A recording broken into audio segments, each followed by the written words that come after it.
Сайн бацхан үзэгчдээ та бүхэнд энэ өдрийн мэнд хүргэе. Бид та бүхэндээ яг бодит байдлаас нь тариаланчид маань хэрхэн одоо энэ намрын ургацаа хурааг авч байгаа газар дээрээс нь ямар одоо нөхцөл байдал үүсэт байгаа талаар мэдээллийг хүргэхээр Сэлэнг аймгийн Санд суманд хүрэлцэн ирсэн байна. Бид тариаланчид ярьж байна нэвтрүүлгийг цуурлаар та бүхэндээ хүргэж байгаа. Маш олон одоо газар олон километрээр явж бид нар одоо тариаланчтайгаа уулзж байна. Тэгээд яг одоо бол бид нар Сэлэнг аймгийн Санд сум Монгол газар шим компани хураалтын талбай дээр бэлэн болсон байна. Тэгээд захирал мөнх төлтөө уулзан ярилцах гэж байна. Тэгээд энэ өдрийн мэнд хүргэе.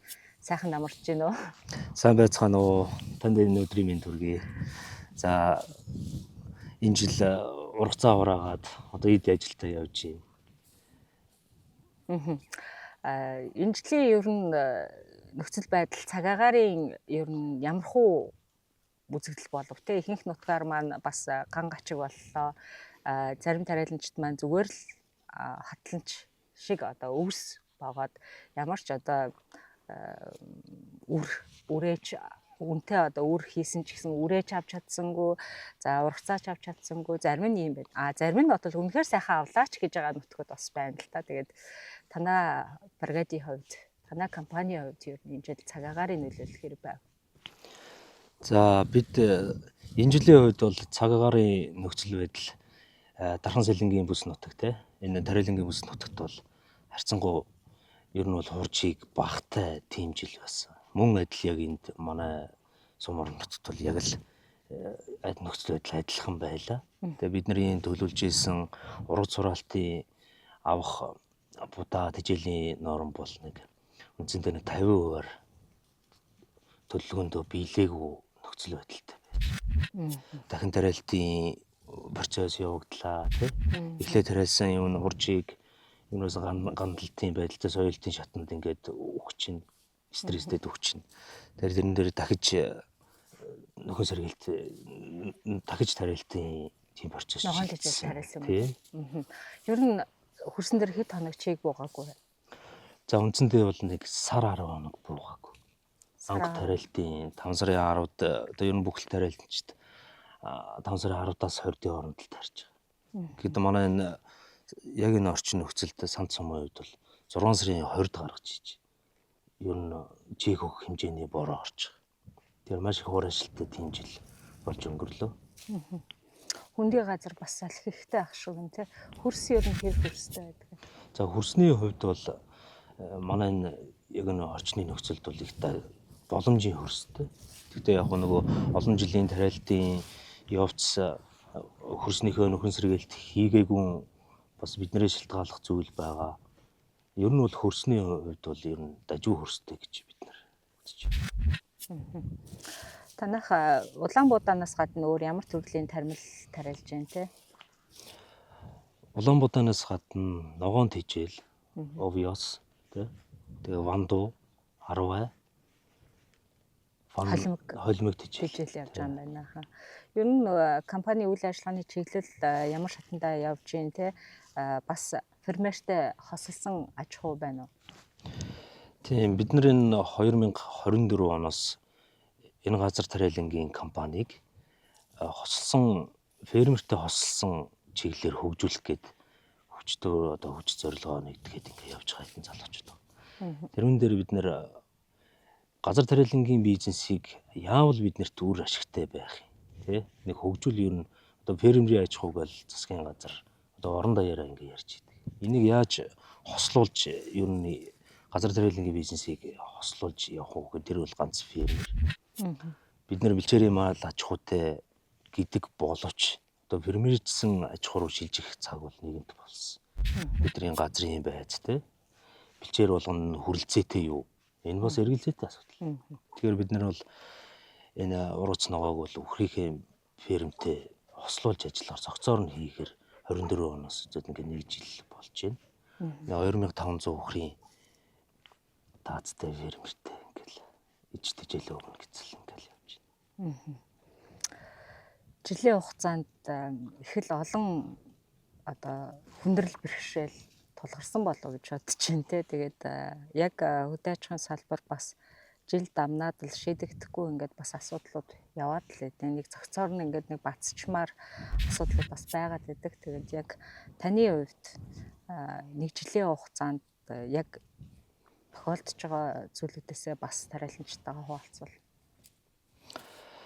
За энэ дээр бол бас яриул их олон зүйл байгаа. Гэхдээ би яг нэг тоомчлоод яг ингэчүүл дээр юм уу гэдэг ганцхан л талаас нь хэлье те. Ер нь тариаланч хүн бай, фермерийн аж ахуй эрхэлж байгаа. Энэ хоёр бол цогцоороо нэгдсэн зөв юм а гэж би бол харна. Тэрүүн дээр яаж юм гэхээр улс орны хөгжил бол ер нь аюулгүй хүнсний бүтээгдэхүүн, мах, ногоо тийм ээ. Бид нар ярилж өдөр тутмын яриглаа гурил. Энэ бол өөрийнхөө үржил юмд хөрсөн дургуулсан энэ сайхан экологийн цэвэр бүтээгдэхүүнээр идэж хоолндоо хэрглэж явах. Ямар химийн найрлаганд өртөөгүй юм бүтээгдэхүүнээр бид нар хоолж явах хэрэгтэй. Энэ бол хүний одоо амьд яваагийн ганц эрүүл хоолтын үндэс гэж. Тэрэн дээр бол байр суурь яг ингэж байна.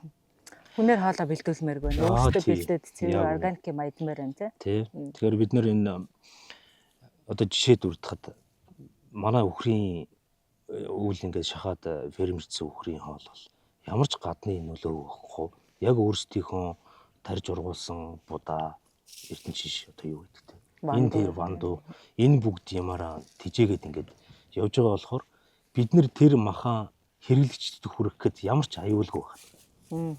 Бид нэр хүчит шонхор бүүний захуудаас ч ингээ мах авлаа гэхэд гарал үүсэл нь тодорхой бүтээгдэхүүн идчихвэл маш зөв асуудал шүү дээ. Тэгэхээр манайхаас гарч байгаа юм нь болохоор цусны ерөнхий шинжилгээгээр дамжаад хэрэглэгчд төрж гэн одоо борлуулалтанд орхосон тий. Мэргэжлийн аль болох Монголдо мэргэжлийн гэж байгаа яг стандарт мөрдөж байгаа бойны газраар орно. Тэр нь бас судалтай авагчдад хүрэхтэй зөв цэвэрхэн орчинд хийгсэн байх, сэврээлтэн зөв байх ёстой тий. Яг англигийн юм нь цэвэр орчинд хийх ёстой, хадгалалт нь зөв баримт байх ёстой, вакуумжиж юм. Яг ийм ямар борлуулалтанд хүрээд бид нэр аюулгүй хүнсийг хэрэглэх ёстой гэдэг байр суурьтай байдаг.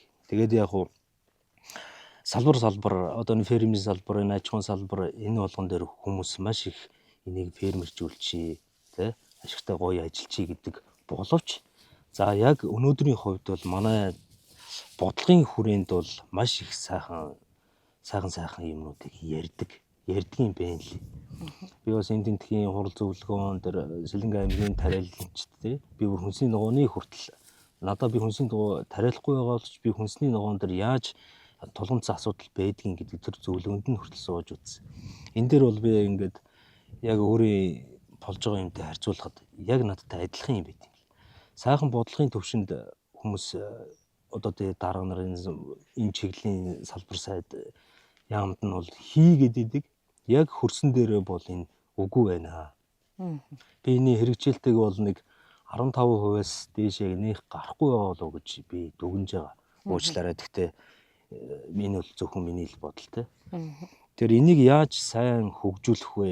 Ер нь яаж хөгжүүлэх вэ гэдэг нь одоо жил иргэдсэн хөгжиж л байгаа байх. Энэ бол ямар нэгэн байдлаар бас дэмжиж байгаа улс орон төр засгаас дэмжих бодлого учраас ямар нэгэн өөрчлөлт гарах болов гэж бодож байна. За хоёр дахь маш их буцаагдаад хийгсэн хүсэл эрмэлзлэл цаг хугацаагаа алддаг зүйл бол энэ банкны одоо арилжааны банкаар бид нэр дамжиж байгаа шүү дээ. Ямар нэгэн хөрөнгө оруулалт юм заавал арилжааны банк. За банкн дээр бол маш их хийчи гээд барьцаа хөрөнгийн асуудал. За нөгөө данс хөдөлтийн асуудал. Одоо бор тариаланчд юугээ данс хөдөлж татвар хураамжаараа бүх юмаа борлуулна гэж байхгүй шүү дээ. Нутаг орныхаа хүмүүсийг дэмждгээрээ дэмжээлээс. Тийм ээ сургууль цэцэрлэг ийм одоо нийтийн том үйл ажиллагаа явуулж байгаа компанида тусламж хэлбэрээр өгч байна. Хямдруулсан үнээр өгч байна. Энэ болгыг бол одоо татврынхаа хуулинд гэдэг юм уу энэнд авцалдуулаад тэр одоо нөгөө компанийн хэмжээнд хөгжиж чадахгүй байгаа учраас тэр хүн банкн дээр зорж очиж байгаа шүү дээ. Тэгээ улсаасаа гуйлахгүй байж байгаа тийм намайг дэмжиж өгөөч. За энэ хөтөлбөрийн хүрээнд би ийм хийх гэсэн. Гэтэл улс нь болно. За бүтнэ гэж идэг. Ганц хөрөнгийн их үүсвэр маань улс яг хөө ингээд хөнгөлтэй зээлийн юмд оруулаад хүүнийх нь тал руу ингээд төлөвлөсөн явж байгаа. Боловч бид банкн дээр очиод гацж байгаа кейс бол аюу их өндөр байна. Тийм яг зээлээ авчдахгүй байгаа. Тий. Тэгэхээр тэр хүн энэ мал аж ахуйг хөгжүүлээгээд насаараа ингээ явж байгаа тодорхой хэмжээний нэг шат агцсан, хоёр дахь шат. За ба түүний дээш эрчимчсэн шат руугаа ингээд дамжих процесс төр яг хөрөнгө мөнгөний л асуудал. Тэгэхээр энэ дээр бас салбарын мэрэгчлэн хүмүүс бол маш их бас яг хаана яг тулгамдаад юу дутаад байгаа, юун дээр болохгүй байгаа гэдэг дээр бас наривчлаад илүү л бас нэг баг бүрэлдэхүүнтэй ажилламаар санагддаг.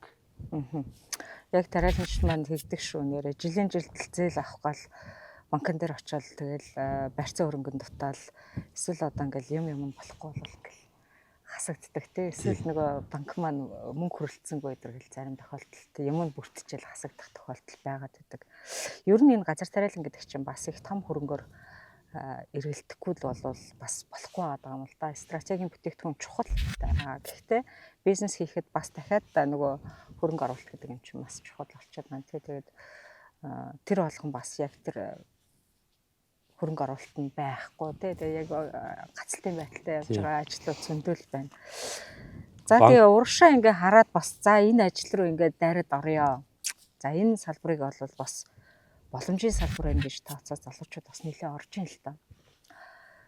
Тэгээд 1 жил 2 жилийн дараа ер нь бол шантраад за яста мань мити хийдэг ажил биш байна гэх ингээл явж байгаа найзууд байна. Чиний хувьд одоо бас шантарч гин үү яаж гин гайгүй үсттэй цаашаа ер нь үргэлжлэнэ үсттэй те. За миний хувьд бол одоо нэг хувийн талаас гэх юм уу. Тэгээд одоо шантрахгүй байх 2-3 нөхцөл байна. Ерөөс яагаад шантарч болохгүй болсон. Нөгөө тий галтрыг хөдөлцсөн одоо тэгээд зогсоож болохгүй гэдэг шиг болчихлоо. Тэгтээ яг жил болгоны цаг уурын амьсгал бас биднэрт ингээд хүчин зүйл нөлөөлөд байхгүй байх гэдэг том алхам байгаа. Гэхдээ биднэрт бас нэг давуу тал нь услагааны системтэй бид 400-аад га орчим дээр услагааны системтэй болохоор тэрүүн дээш нэг төшөөг болж тулж баган маань одоо тэр болохоор хичээх зүтгэл бас нэг бүрэн унтарч ингээгүй. Услаатай тариалан. Тэгээ бас хээрийн тариал, дуулын тариалтууд байгаа. Тэр бол яг байглаараа л ингээд урагч байгаа тийм.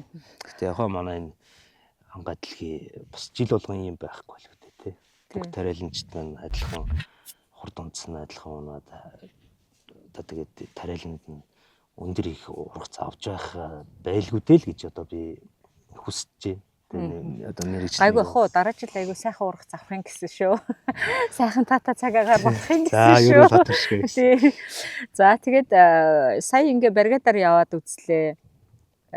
Орчин нөхцөл, ажлын одоо орчин сайхан байна гэдэг их сайхан зөвлөлттэй. Тэгээд ингээд танаа баригатаа танилцлаа. Их сайхан бас тогтчулжээ тий хашаа хороо барьсан цэвэрхэн байгаа байдал. За тэгэл наад заханд хүний хэрэгцээ тий нойлын асуудал гэл ингээд энэ болгоныг их сайхан шийдэжээ. Тэгээд хүний нөөцийн асуудал ер нь хэр хүндрэлтэй байна тий ажилчид ер нь хэр олдцтой байна. Хичнээн хүн ер нь ажиллаулж байна. Манай Монгол газар шим гэдэг компанийн хувьд бол ажилчдын ая тухтай байлгах үүднээс за тэгээд хүн боловсны айлд бийцэх энэ бол энгийн асуудал тийм ээ. За ингээд тоошроотой нөхцөлд ажиллаж байгаа. За энэ дээр бол усанд орчдог. Тэгээ энэ бол зүгээр ойр зүрийн юм дээр маш их ер нь их дэмждэг. Нийгмийн хариуцлагын хүрээнд ч гэсэн бид нар сум орон нутагта эрүүл мэндийн газарт нь одоо цусны ерөнхий шинжилгээ авдаг төрөвчсөн тестийн 3 төрлийн сахар тийм цусны ерөнхий гихмчлийн авчдаг тестийн төхөөрөмж авч өглөө. Тэгэхээр энэ дээр бол бид нэр яг маш их ач холбогдол өгж ажилладаг л байна. Бид чинь фермерийн аж ахуй, дээрээс нь газар тариалан гэдэг нь 20 хүний бүтцтэй ажилладаг. Тэр аль болох энэ хүмүүсийн итгэл үнэмшлийг нэгдүгээрт бид нэр үгүй хийж болохгүй.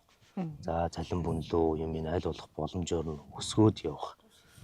Тийм ээ бид нар чи 24 оноос үйл ажиллагаа явууллаа. Бид нар энэ орж ирсэн хугацаанд бол яг компаниудын нийтлэг жишгээс үйл ялэг ер нь бол хоцроогүй. Тэгтээ ер нь жоохон дээгүүр өгье гэсэн бодолтой явдаг. Энэ хүмүүсийг бид нэр ямагт дэмжиж явна. Тэгтээ сум орон нутгийн хувьд бол одоо газар энэ аж ахуй ажиллаж явахд бол ажилчдын асуудал маш их хөндлөсөн. компаниуд маань агрономичгүйгээс болоод бас буруу технологи, буруу одоо арга аргачлал хэрэглэх, буруу үр тариалах гэл ингээл бас асуудлууд байна. Дундаа зарим нь аж ахуйн нэгжүүд нийлээд нэг агрономичтой ч юм уу тийм байгаа тийм. Танай хувьд агрономич нь ажиллаж байгаа тийм. Тэг. За бидний хувьд бол тэгж бор зүрхээрээ гэдэг шиг тэгдэг. Ер нь аль шинжлэх ухаанч талаас нь номын дуу сонсоод номын боловсарсан тий хэдэн 10 жил 100 жил хэрэглээдээд ирсэн шинжлэх ухаан байхад тэрийг сүрж бор зүрхээр явна гэж байхгүй практик үнэлж явахгүй. Тэгэхээр бид нар агрономичтой мөнгөний зөвлөн одоо яах вэ ингэж юм. Дээрээс нь хор бордоо авсан компаниудынхаа манай одоо урс харьцангуй энэ хувийн хэвшил гэх юм уу хийж явж байгаа энэ хор бордооны компаниуд маань маш ер нь аюух түшигтэй болцсон юм байна. Тэр нь юу яаж ажилладаг вэ гэхээр за та нар ингээд хор бордоогоо цацсан уу тий. За яаж ийн. За нар гараад байна тий. Хэд хоногийн дараа за нарны энэ халуун дээр яаж ийн хийж ийн гэд нөгөө хамтран ажиллаад юм зараад шахаад орхих биш тийм ээ. За бид нар мөнгө авцаа одоо ийм биш гэхгүйгээр ирээд талбай дээр ирээд үзэж чинь уцаар ярьж чинь манай агрономичтой зөвлөж чинь за тэдэн процент төр явж байгаа юу тий. За яг техникийн үндслэлээр тэдэн хувиар явж байгаа юу үгүй юу гэдгээ ингээ харилцан ярих хамтран ажиллах юм Эрэг холбоотой тий. Эрэг айгүй тийм тажгүй холбоотой юм байна лээ. Аха. Монгол улсын хувьд миний бодлоор урмал хамгааллын байдлыг тэр болгон хэн чадахгүй байна уу да гэж бодож явдгийн. Тэгээд үйлчилж гин үү тий авсан юмн дээр ер нь гомдол санал байна уу хэр зэрлэг их гарч ийн амтэн шавж явж гин үү за араас нь би танаас бас бордоо одоо бас хэр хэрэгэлтэй юм бэ гэдэг ийм хоёр асуултыг зэрэг тавьчих тий. За энд бол бид нар одоо миний хувьд бол өнгөрсөн жил ороод анхны жилдээ ингэж явж байгаа тий. Фермер аж ахуйтай дагнаад ингэж хамтд нь ингэж явж. Энэ дэр бол энэ жилийн хувьд бид нар хөрсний шинжилгээг хавар эрт авч. За энэ дээр хөрсөн юунээсээ болоод ингэж. За бактери одоо анхан захны одоо өөр хүн үзлийг ингэ тулгана гэл эхлэн шүү дээ тий. Гэх мэтлэн энэ дээр бол бид нар байж болох хөрсний шинжилгээтэйгээ уялдаад байгалийнхаа энэчээ байгаа оршин байгаа газрынхаа бас хөрс гэлтгүү антин шавжтай уялдуулсан байдлаар яг энэ хор бордооны асуудлыг бол маш сайн хэрэгэлсэн цаг тухайд нь алдаагүй нэг ч бордооноос татгалзаагүй өнгөрсөн. Тэр утгаараа бас энэ гантай жилийн ургацын юм дээр бас хүссэн хэмжээндээ хүрч чадаагүй ч гэсэн бас тэрүүнд нөлөөлсөн хүчин зүйл нь бас хор бордоо болон энэ зүйлүүд бас байсан болов гэж харж байгаа. Бордоо ямар бордоо хэлж. За энэ дэр бол Дархуул аймагт байдаг Биондрог гэдэг компани бордоо. Тэгээд бусад одоо яг нэр нь яахгүй азотын бордоо, гумад гэдэг ерөөс байж болох агрономичийн зөвлөсөн хөрсөн шинжилгээтэй уялдуулсан хэрэгэлсэн. Дархуул аймгийн яг урмал газар тариалангийн хүрээлэнгийн бас эрдэмтдийн бүтээсэн энэ бордоо их сайхан санагдаж байгаа л да надад. Яагаад тэгэхээр энэ чинь Монгол залуучууд те шинжлэх ухааны үндэслэлтэй хандаад юм ихтэй олон жилийн чинь бас 7-8 жилийн түүхтэй юм одоо үр дүн судалгаа ингээ юм болгон дээр гаргацсан юм одоо сайхан бордоо манай импортын бүтээгдэхүүнийг орлох одоо ийм сайхан үйлдвэрлэгчид үүсчээд байгаа. Тэгээд бид нар тариаланчд ч гэсэн бас Монгол те эх оронч жоохон үзэлтэй бай гэдээ бас эх орныхоо бортог дэмжиж их төлхөө хэрэгжилж үр дүн гаргахыг зорж байгаа. Тэгээд эхнээсээ эхлээд энэ ажлыг эхэлж байхдаа энэ бордоотой бас уялдаад те холбогдоод хамт ингээд явж байгаад танд бас талархаж байна. Тийм залуучдынхаа өмнөөс те тэгээд өшөө их олон ариун бас ургац өшөө олон үр дүнгууд гаргах бах. Бид нар бас саянд юу үзлээ шүү дээ. Компост хийх гэдэг бас оролдоод байгаа юм үзлээ те. Тэгэхээр компостыг бол бас олон жил компаниуд том компаниуд юу хийх гэдэг нь нэлээ үзлээ шүү дээ. Тийм тэгээ компостын хувьд ихэр явцтай байна. За одоо тэр задлагдаг ферментийг бол бас бактерийг бол манай бас залуучууд маань үйлдвэрлэчихэд байгаа. Аль хэзээний тэр жорлонгийн лактер бол хэрэглээд модон жорлонгийн үнэр танар тэр юуг бол задлаад ингээ гой ялгачаад байгаа. Тэгээд яг компост дээр энийг хэрэглэж байгаа юм туршилт эхлэж гарч ийн үү? Юу болж байна? Тэ компост нь яаж байна? За энэ химээр хүрээлэн болон энэ эрдэмшилгээний залуу үеийнхэн. За бас ахмад үеийнхэн бий. Эднэрийн хийж ягаад одоо яг орчин нөхцөлдөө хэрэгжилж байгаа хор бордоор энэ бол дэвшээр хөгжсөөр байгаа нэг салбар юу шүү. Энэ төр бол би залуу хүний хувьд бид нар бас дандаа энэ гадны импортын бүтээгдэхүүнээс татгалзах цаг бол нэгэн тулс. Би энэ дэр бол хамгийн их ер нь төлөөлөл болж дуурах энэ тал дээр бол таатай. Бид нар залуу юм хийгээд эх орондоо байгаа бүрэн боломжийг бид нар ашиглахгүйгээр гадны гадагшаа мөнгө энэ чинь бас мөнгө урсгал. Тэгэхээр энийг бас зогсоохгүй дотоод хичээж байгаа энэ аж ахуйн нэгжүүд хийж бүтээе гэсэн залуучууд үеийн залуучууд байгаа. Ах нар эгчнэр те. Энийг бол би бол дэмжиж ажиллах туйлын сонирхолтой. Манай компани. Тэгээ бид нар шинэ нөгөө өхрийн баасан өдөг бууцаа одоо соломон дээр шингээгээд ингээд Соломтой холиод бас удцсан баг шүү дээ. удцсан. Энийг бол одоо бас энэ химийн хөрөлнгийн дул гэдэг байдаг мэрэгчлээ. Энэ хүнтэй бол яриад бид нар яг тэр одоо компост бордоо хийх ажил дээр бас хамтарч ажиллах төлөвлөгөөтэй байгаа. Ер нь бол миний хувьд ч гэсэн ажлыг гэсэн бодолтой байгаа. Энэ маань эргээд биднэрт хөрсний маань маш сайн нөхөн сэргээлт болно. Энэ бол байгалийн хими биш. Байгалийн органикаар нь хөрсөө биднэрт дэмжиж, үржин чимтэй хөрсөн дээр нь ашигтай л байвал бид нар энийг заашгүй дэмжиж энэ эрдэмтдийн хийсэн юм бол тодорхой хэмжээний хуваар дэмжиж ажиллах нь зөв гэж харж байна.